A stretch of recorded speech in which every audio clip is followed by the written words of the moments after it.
पोर्चुला का मॉस रोज़ या 9 ओ क्लॉक इनके फूल देखने में बहुत ही खूबसूरत होते हैं और मॉर्निंग के धूप के साथ ही इनके फूलों की संख्या बढ़ती जाती है, फूल खिल जाते हैं और शाम होते ही फूल ये मुरझाने लगते हैं। ठंड में ये पौधे डोरमेंसी में थे और आपके पास यदि ये पौधे हैं तो ये 4-5 ज़रूरी काम कर लीजिए। वापस ये पौधे बसंत की बहार के साथ आपके गार्डन में बहुत सारी फ्लावरिंग लेकर आएँगे। इसकी छोटी से छोटी कटिंग भी लगाई जा सकती है। यदि ये पौधे पहले से हैं तो आप इन्हें रीपॉट कीजिए। रीपॉट करना इसलिए भी ज़रूरी है क्योंकि जैसे ही आप वेल ड्रेन सॉइल फिर से दे देंगे, इन पौधों की ग्रोथ बढ़ जाएगी। ये जो पौधे होते हैं ये सकुलेंट की ही एक वैरायटी होती है, इसमें हाइब्रिड भी आता है और इसमें और भी 2-3 वैरायटीज़ आती हैं, लेकिन सबकी केयर एक जैसी होती है। बस सबसे ज़्यादा ध्यान देने वाली बात ये है कि पॉट साइज़ हमेशा छोटी रखें। हैंगिंग बास्केट के लिए ले सकते हैं, हैंगिंग बास्केट में लगा सकते हैं। छोटे पॉट में लगाइए और पानी कम दीजिए। शुरुआती दिनों में जब आप इसे प्लांट कर रहे हैं उस वक्त स्प्रे करके पानी दीजिए। बाद में 2 या 3 दिनों पर ही वाटरिंग करेंगे क्योंकि ज़्यादा वाटरिंग से इसकी पत्तियां गलने लगती हैं और क्योंकि इसकी जो रूट्स होती है वो फ्लैशी होती है, छोटी-छोटी रूट्स होती हैं, तो ज़्यादा नीचे तक जाती नहीं है। इसलिए बड़े कंटेनर में यदि आप लगाएंगे तो ये पौधा अच्छी ग्रोथ नहीं दिखाएगा।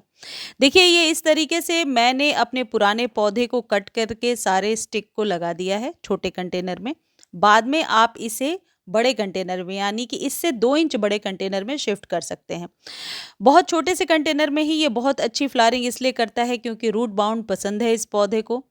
आप एक चीज़ और कर सकते हैं कि देखिए इतनी छोटी सी कटिंग लिया और जहाँ भी आपको लगाना है जो सॉइल है वो आप चाहें तो 50% गार्डन सॉइल में 50% सैंड मिलाकर लगा दीजिए। वर्मी कंपोस्ट यदि आप चाहें तो 1 या 2 चम्मच मिला दें, लेकिन शुरुआती दौर में कई बार सकुलेंट को ज़्यादा खाद दे देने से पौधा गलने भी लगता है।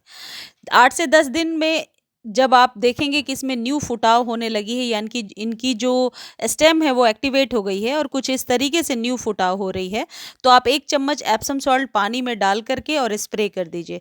इससे क्या होगा, पौधा अपनी पत्तियों को जल्दी बनाने लगेगा। पहले दिन जिस दिन आप इसे प्लांट कर रहे हैं उस दिन अच्छे से पानी दीजिए। उसके बाद 3-4 दिनों तक पानी देने की ज़रूरत नहीं है, लेकिन फुल सनलाइट में रखिए।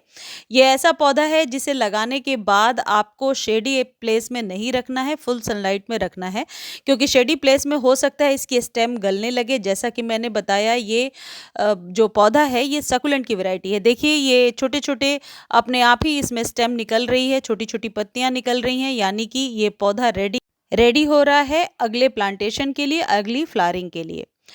जहाँ तक बात ये है कि इस पौधे की केयर कैसे करें, ये पौधा सूख रहा है या मर रहा है, तो सबसे जो ज़रूरी चीज़ इसमें ये होगी कि कभी भी भर-भर के पानी ना दें, हमेशा स्प्रे करके पानी दें। एक बार पानी दे दिया तो 3-4 दिनों तक रुक जाएँ।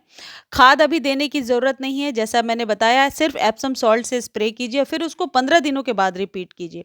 फुल सन का पौधा है ये, शेड में बिल्कुल ग्रो नहीं करेगा, फुल सन में रखिए और इस पौधे को अच्छे से ग्रो होने दीजिए। मार्च के अंत तक ये पौधा अपनी फुल ग्रोथ दिखाएगा। उसके बाद आप इस पौधे को रिपॉट कर सकते हैं या इसकी कटिंग लगा सकते हैं। ये जो फ़ैब का मंथ होता है, स्प्रिंग का मंथ, इन पौधों को रेडी करने का समय होता है। फ़ैब के मंथ में और क्या-क्या ज़रूरी जानकारियां हैं, जो ज़रूरी काम है जो गार्डन में करना चाहिए, इसके लिए मैंने एवरग्रीन वाले चैनल पर एक वीडियो शेयर कर दिया है, लिंक डिस्क्रिप्शन में दे दूंगी, आप देख लीजिए। जो जिन पौधों की कटिंग लगानी है उनके लिए ये बिल्कुल फेवरेबल टाइम है और जिन पौधों को आप रिपॉट करना चाहते हैं या प्रून करना चाहते हैं तो अभी स्प्रिंग के सीजन में करिए। इससे आपका पौधा खराब भी नहीं होगा और पौधे की ग्रोथ भी अच्छी होगी। इस पर ज़्यादा फूल लेने के लिए बाद में आपको हर एक 10 से 15 दिनों पर फर्टिलाइज करना होगा क्योंकि मॉसरोज गुच्छों में फ्लावरिंग करता है, लेकिन कभी भी खाद के अभाव में ये पौधा अच्छी फ्लावरिंग नहीं कर पाता है। आगे उस पर मैं वीडियो जरूर शेयर करूंगी। अभी आप फ़ैब के मंथ में ये 4 काम कीजिए और पौधे को प्लांट कीजिए।